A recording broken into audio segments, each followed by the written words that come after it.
Funding for Market Journal is provided by the Nebraska Corn Board. Growing more with less is the mantra of Nebraska's corn farmers, and they're using incredible technology to do it. Soil moisture monitors let them know when their crop needs water and how much.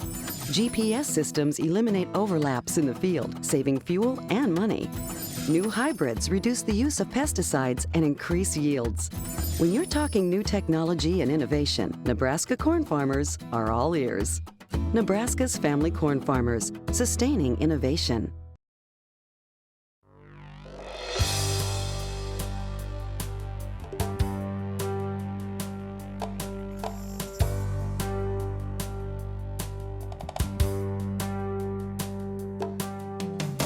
Market Journal, television for agricultural business decisions, is a presentation of the University of Nebraska-Lincoln's Institute of Agriculture and Natural Resources. Promotional support is provided by the Nebraska Farmer Magazine, and major funding for Market Journal is provided by the Nebraska Corn Board.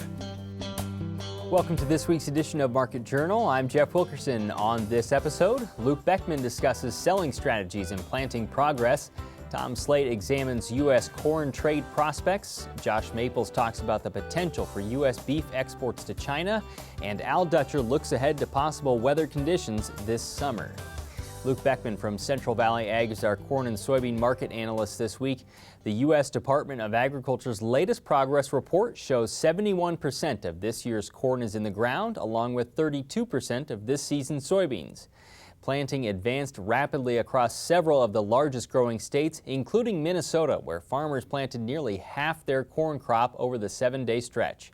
In Nebraska, 31% of corn and 4% of soybeans are now listed as emerged. Corn and soybean markets had been relatively calm, but beans raced lower early Thursday as Brazil's president faced allegations of bribery and calls for his resignation. We talked with Luke Thursday morning and started by asking for an update on current conditions across the state. So in northeast Nebraska, a lot of the corn is in the ground. We're seeing the crop come up. I think for the most part, things are fair. We probably have a lot of soybeans to plant, or a fair number of soybeans to plant north of the Platte River. You go east to Highway 81, get up into Iowa. There's some soybeans to go on the ground yet. Tail end of corn. In most of those cases. Not necessarily any problem areas, though, that the market is at least keeping an eye on? I don't think so, not that the market cares about. I mean, we saw planting progress move up pretty intensely in the Western Corn Belt week over week Monday. More of your problems condition-wise would probably be in the east. Now, we don't get our first conditions rating for the United States corn crop until the Tuesday after Memorial Day. We've seen some state-level reports out of places like Illinois that would potentially be something that we can talk about here in the next few weeks as the corn crop doesn't look quite as good to the east. So we talked on the phone yesterday, which was Wednesday, and said it's been pretty quiet, and then Thursday morning soybeans are down more than 20 cents a bushel. So this has been a little bit more lively than we expected. What's going on? Absolutely, keeping us on our toes. We had talked yesterday about the U.S. dollar being weak, and that was something that we could certainly discuss. Yesterday then we get news out of Brazil that political turmoil there and some bribery and hush money was creating the real to fall, and that's changed the dynamic in the soybean market overnight. So the real is down, and what it does, Jeff, is it creates higher prices domestically there for the farmers. So the real is down 8% as of this discussion, and on $9 soybeans, that's 70 cents a bushel up that those producers would realize. Now the Board of Trade in the U.S. is down 20 cents, so the net impact is a 50-cent increase to the price of their soybeans because of a currency gyration. So what has been happening is we've seen export business come back to the U.S. because the Brazilian farmer has been holding on to their soybeans, and a lot of that has been because of currency. So this has really loosened the situation up in South America. It's very early. This is Thursday morning. A lot of people trying to get their arms around it, but you would think that the Brazilian farmer is going to be a seller of soybeans with what's happened in the currencies, and probably some export business rotating back to South America from the U.S. When it comes to soybeans, just a little bit further on exports, have they sort of dragged on longer than you would expect from the U.S.? Absolutely. We have seen the export book really remain strong. There's been export business out of the U.S. Gulf basis had been firmer. pretty much as we've been into the early parts of May. So it's early to see if those values are going to start changing here as we close the book on this week. Corn has remained quiet, however, and now that we're through the bulk, at least, of corn planting in a majority of the states, how do you update the marketing plan with no immediate weather scenario? Yeah, so we continue to remain pretty range-bound in the corn with not a lot to discuss. And so one thing that we've really been talking to a lot of farmers about is that, in this seasonal time, typically we see something happen. The funds are, intensely short the corn market, 220,000 contracts as of last Tuesday. And, you think that's a powder keg to create a short covering rally for us. So our question that we want to start putting in front of producers, we understand there's a lot of weather that needs to happen for this corn crop, but what if the corn market doesn't really pop and present us with that opportunity? How do we treat old crop sales, and how do we treat new crop sales? I think it's a conversation you want to start having just as a contingency plan. The nice thing about it is if you look further out on the curve, like March 18 futures, they're right around $4 either side of it when they're at the upper end of their range. So can we put floors at $4 corn for your new crop to at least know that that's a worst case scenario? Those types of conversations I feel are productive if we don't get this rally that we need. Do you really want to go past the 4th of July with no new crop corn marketed? That doesn't feel very good. Right. Is there a position or a percentage that you kind of want to be at a certain point in time with either old crop or new crop corn? Certainly, and our philosophy is going to be different than a lot of folks and for farmers as well, but we tend to market new crop corn ahead to know what we have. So what we talk to guys about, what do you need to execute between harvest and the next time we hit a seasonal marketing window, which is April, May of 18. If you need to move 50% of your crop in that window, then you need to have 50% of your corn sold ahead, because otherwise you're at the mercy of the market in the winter, and that's typically not a good thing. Update me on where basis is in corn. Yeah, so basis has been firming in corn because we've been so range bound. Demand's been good on the local level. So basis is firmer in this shorter window, but grain really has not been moving locally really since the 1st of March. And the crop hasn't gotten smaller that we harvested last fall. So what we're doing is we're compressing this corn crop into a tighter window that needs to be executed this summer. So firmer on the front end, but outlook concerned a little bit about what basis could look like this summer. If you have to lock in basis, any recommendations as to when to do it or what to look for to pull the trigger? Always an interesting conversation. I think your logistics certainly play a part. If you can be moving corn anytime in the next 30 days, it's probably going to be a good thing. You can also, lock basis further out on the curve, knowing that, you can execute in the month of July if you need to. The problem is if we get a rally, there's a lot of corn that's going to want to hit the marketplace. So basis values are going to get defensive. You can protect yourself by doing basis contracts or selling cash and reowning.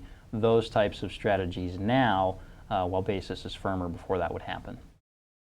Next week, Roy Smith will join us to look at corn and soybean markets. A delegation from Nebraska's largest corn customer was in the state this week to further explain the significance of free trade. The group from Mexico toured industry sites and appeared at a Tuesday press conference in the Nebraska state capitol with Nebraska Governor Pete Ricketts, Nebraska Corn Board Executive Director Kelly Brunkhorst, Tom Sleight of the U.S. Grains Council, and John Doggett from the National Corn Growers Association. Mexico is the top foreign buyer of American corn and the third largest customer for U.S. ag goods overall. As we've stated previously, the political discussion about the North American Free Trade Agreement, along with statements from President Donald Trump, have highlighted the relationship between the United States and Mexico. As you'll hear in a few minutes, those issues may be leading Mexican buyers to South American suppliers. At Tuesday's press conference, Nebraska Governor Pete Ricketts described Mexico's importance. We're talking about a very important relationship to the state of Nebraska. If you think about one of the number one exports that we ship out of our state is corn, and Mexico is our number one market for that corn, about $287 million worth. In fact, Mexico purchases about $2.5 billion worth of U.S. corn every year and almost $6 billion of corn of a variety of different grains. And that supports almost 34,000 jobs in our state, that relationship with Mexico. In fact, if you look, about 1 out of every 10 acres in this country is planted for export to Mexico. And so you can see it's an incredibly important relationship. From October through March, Mexico accounted for 22% of U.S. corn exports, more than any other country. Its imports over that time frame were also 3% higher than the same period the previous year. As we noted, though, the industry's concern is whether or not Mexican buyers will look for other suppliers. U.S. Grains Council President and CEO Tom Sleight took part in Tuesday's press conference in Lincoln. We talked with him Monday about the future for NAFTA, biotechnology concerns in China, and emerging markets for U.S. product. But we started our conversation by asking about the mission of the U.S. Grains Council. Well, the U.S. Grains Council has been around since 1960, and our mission is to develop markets, enable trade, and improve lives. It's a very simple mission statement, but what it is we're the export market development arm for U.S. corn, sorghum, and barley, and their co-products, ethanol, DDGs, and we work all around the world. How has the environment for trade changed over the last year? Well, in the last hour, it's changed quite. It's been very changeable over the last several months in terms of just a whole new outlook on trade. I guess trade's become a lot more important for U.S. agriculture right now. As we've developed, record or near record crops, as demand starts to straighten out, flatten out here in the United States, a lot of people are looking for the demand growth that's always been there in the international marketplace, but it's more important now than ever before. How valuable is trade for the U.S. producer? I think right now, 30% of U.S. income comes from the export market, all aggregated in terms of all the different things that go together. And so it's an important part. And again, every last bushel, that's what creates the price for commodities. And so every last bushel that's exported, every last market we develop, that creates the overall demand for the products. And so trade is an incredibly important component for producers' income. So when we talk about the environment of trade, have you noticed changes in the attitude of some customers, specifically in Mexico, where there has been a lot of talk back and forth? Yeah, it's something that we've been tracking very closely, particularly over the last couple of months. I was down in Mexico about a month ago. We had gotten reports from our office in Mexico that our traditional customers there were becoming frosty. They were starting to wonder what's going on with their relationship with their good suppliers in the United States, and they were really upset, confused by some of the rhetoric that they're hearing on both sides of the border. So that the relationship with a very strong customer, Mexico, which is the #1 export market for U.S. corn right now, changed pretty markedly in a very short period of time. And so right now we're trying to reinforce and re-understand that whole relationship that we have with right now our best customer for corn. So is there a permanent repercussion, or at least a possibility of a permanent repercussion in Mexico with perhaps them looking to Argentina and Brazil and securing trade deals there? It's happening already where they're looking. They're at least looking. There have been several trade missions, one last week, that included a lot of feed milling folks, folks that we normally meet with, looking at building contacts within South America, Brazil, Argentina. The Mexican Ministry of Agriculture is posting comparative pricing. There's a lot of interest in looking at alternative sources of supply. Now that interest hasn't translated yet into sales that's cutting into U.S., particularly on corn. There has been some sales perhaps, we think, in rice, and there's one rumor to be coming on in wheat and maybe even in beef. Right now for corn, so far we haven't seen anything, but there's a lot of investigation, a lot of price comparison going on right now that never happened before. What is the outlook for NAFTA? Well, I think it's on, right now I think it's on a good plane where there's a commitment of all three countries to renegotiate, to modernize NAFTA. And that's where we wanted to be. Any trade agreement, especially one that's been in place for 23, 24 years, places where it can be improved. And certainly that's true for NAFTA. I think what we've seen now is all three countries are committed to refining their lists for NAFTA renegotiation. They're getting, starting to look at setting a process in motion. So I think we'll get with it, and prospects right now is at least we're on an even plane towards a good, honest renegotiation. When the farmer hears modernizing NAFTA, what does that mean? It means taking some elements that could stand a little bit of improvement. For instance, there's dispute settlement processes in place for sanitary, phytosanitary agreements. That may sound kind of weird, but the best way to look at it, weed seed. When weed seed, how much weed seed is in a load? We've had problems with soil, with dirt with Mexico. getting a framework for how those little disputes are going to be resolved, very, very important, and also in terms of rules on biotechnology enforcement. Last week, the news about U.S. beef exports to China, there was also a little piece of that said that China would look at the 8 pending biotech products. What does that mean? It's a good sign. I think that's an area where we look at where we actually are seeing some nice progress, because those 8 varieties were stalled. And so now we're seeing some progress to actually complete the negotiations with the National Biosafety Committee to get those events approved, ready for approval. But more importantly is looking at the whole system of biotech and regulation and approval in China. That's where we have really kind of a friction point between the two countries. But things are on a better plane right now with China. We are actually talking with each other, which is really good news. Tell me about some other markets outside of the obvious ones like Mexico, Japan. Well, I think some of the markets you need to look at are places like the Middle East, which is a really good market right now. Saudi Arabia, Egypt, a place where we call it Frontier Asia, Myanmar, formerly known as Burma, Bangladesh, India, Pakistan. These markets are coming on. Vietnam, nice growth there. It's all made possible by programs for market development, export market development programs that are funded through the U.S. Department of Agriculture, the Foreign Agricultural Service. And so what this does is it takes the investment of the Nebraska corn farmers' investment in checkoffs, leverages that with 2 government programs, Foreign Market Development Program, Market Access Program, and enables the U.S. corn farmer to be represented around the world in all these key markets that create growth for them, international market access for them. Next week, we'll talk more about bilateral trade deals and ag's influence in Washington with John Doggett, the Executive Vice President of the National Corn Growers Association. American beef could soon be on its way to China again. The U.S. Department of Commerce announced last week a commitment between the two countries in which China would resume U.S. beef imports no later than July 16th of this year.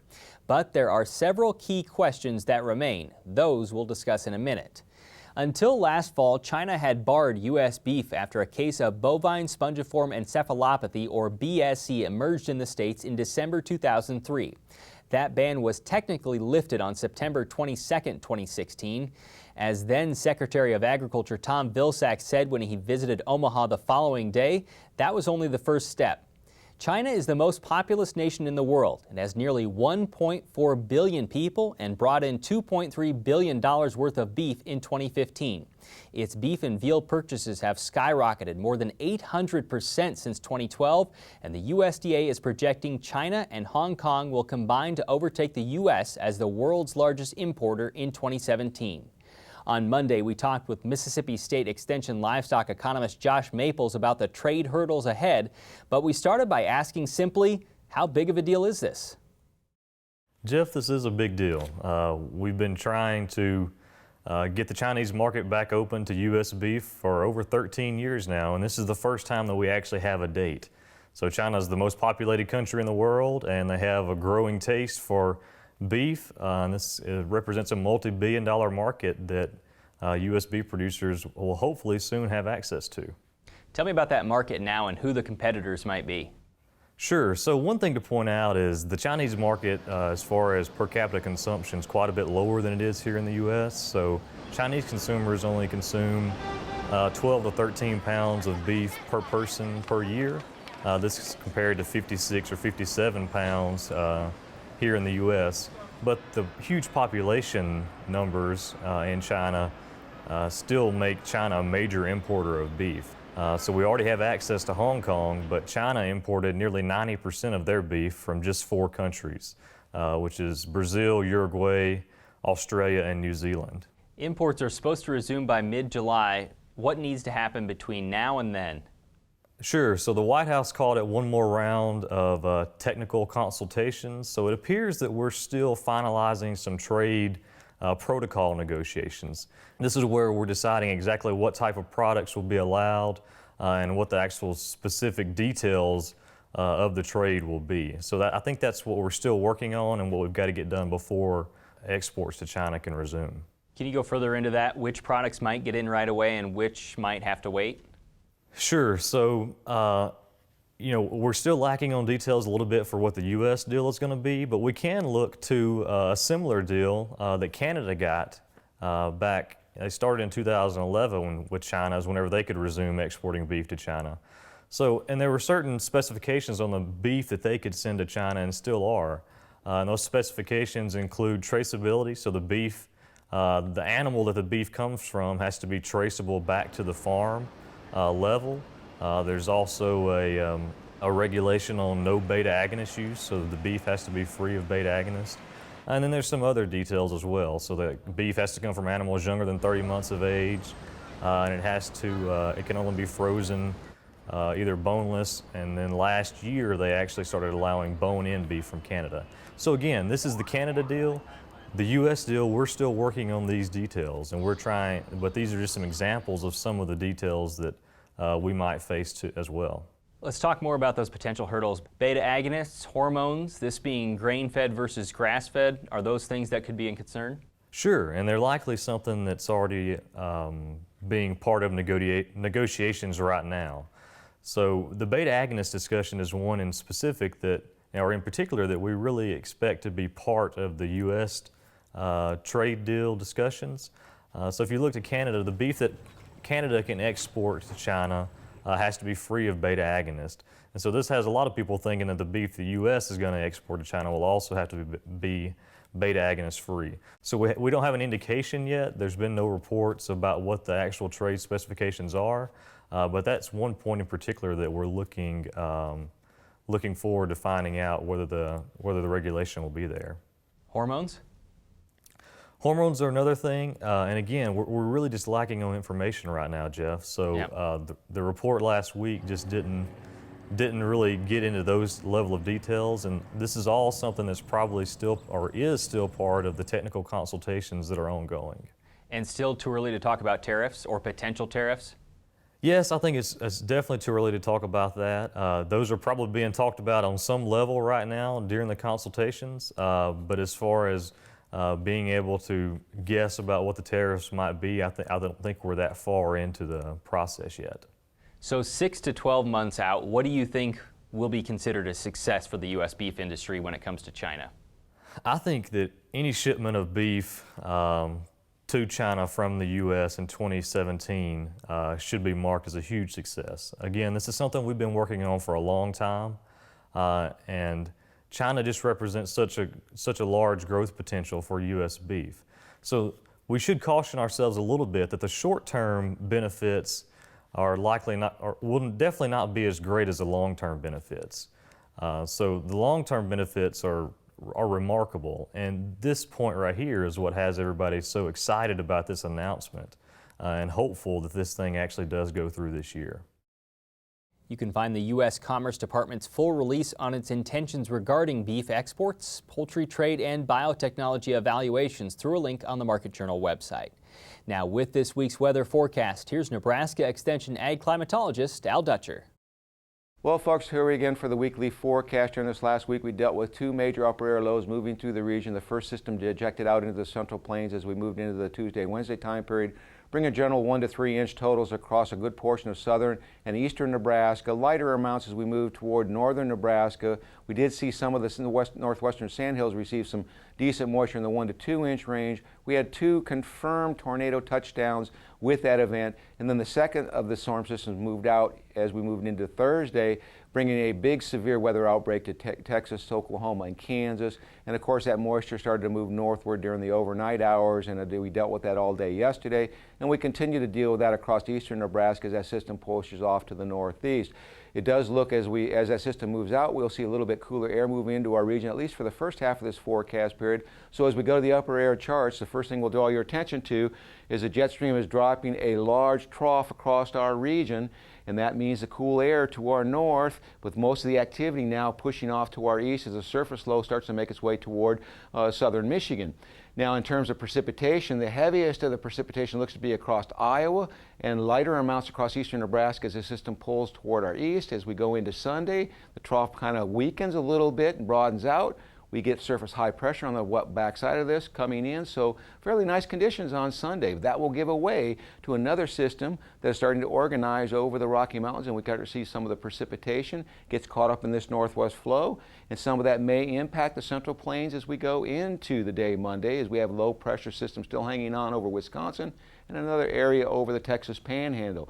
That combination will allow a little bit of moisture to move up and interact with that northwest flow, so that wherever that sets up will be where the precipitation sets up. As we get into Tuesday, this trough deepens, puts the cold air well in place over the eastern Corn Belt, high pressure over the Rocky Mountains. It looks like we should be fairly precipitation free for most of the day as the system carries off to our south. If it goes a little bit farther north, then we will carry some of that precipitation in southeast Nebraska through the day on Tuesday. By Wednesday, the trough makes its way all the way to the Gulf Coast region, high pressure firmly in place over the southern plains, low pressure to our north. That system may actually impact us with a few sprinkles, not showing up on the map because we're looking at a quarter inch. The heaviest precipitation to the east. Now, as we get into the day Thursday, high pressure starts to finally build back into our region, bringing warmer air into the area. Looks like that we do have a surface low trying to be forecasted by the models across northeastern Iowa with a little bit of moisture pinpointed to our east, but for us, mainly dry conditions. Then on Friday, the northwest flow starts to weaken as high pressure builds back in, bringing much warmer conditions into our region.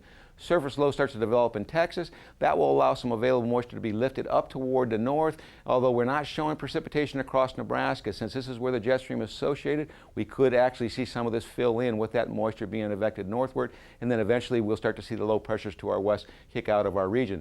So as we look at the 8 to 14 day forecast from next Thursday to the following Tuesday, we're looking at well below normal temperatures to the east, including Nebraska. And then as we look at precipitation, heaviest precipitation currently forecasted to the south, although the latest model runs indicate that this might actually be lifted much farther toward the north. Good news is on the 30-day forecast for precipitation, the western half of the state looks to be above normal, and in the 3-month forecast, the entire High Plains region from Texas to North Dakota looks to be above normal in terms of precipitation. Thanks, Al. Today's interviews are available individually on the Market Journal website and through the Market Journal mobile app. They include information on corn and soybean markets, corn trade with Mexico, and U.S. beef exports to China. As always, you can keep up with Market Journal during the week by following us on Twitter, Instagram, and Facebook. Next week, Roy Smith will be our corn and soybean market analyst, and John Doggett from the National Corn Growers Association will talk further about U.S. trade. Until then, thanks for watching. I'm Jeff Wilkerson. We'll see you next week. Join Market Journal online at marketjournal.unl.edu. You can also follow us on Twitter, Instagram, and Facebook. Promotional support is provided by the Nebraska Farmer Magazine, and major funding for Market Journal is provided by the Nebraska Corn Board. Market Journal is produced by the University of Nebraska-Lincoln's Institute of Agriculture and Natural Resources.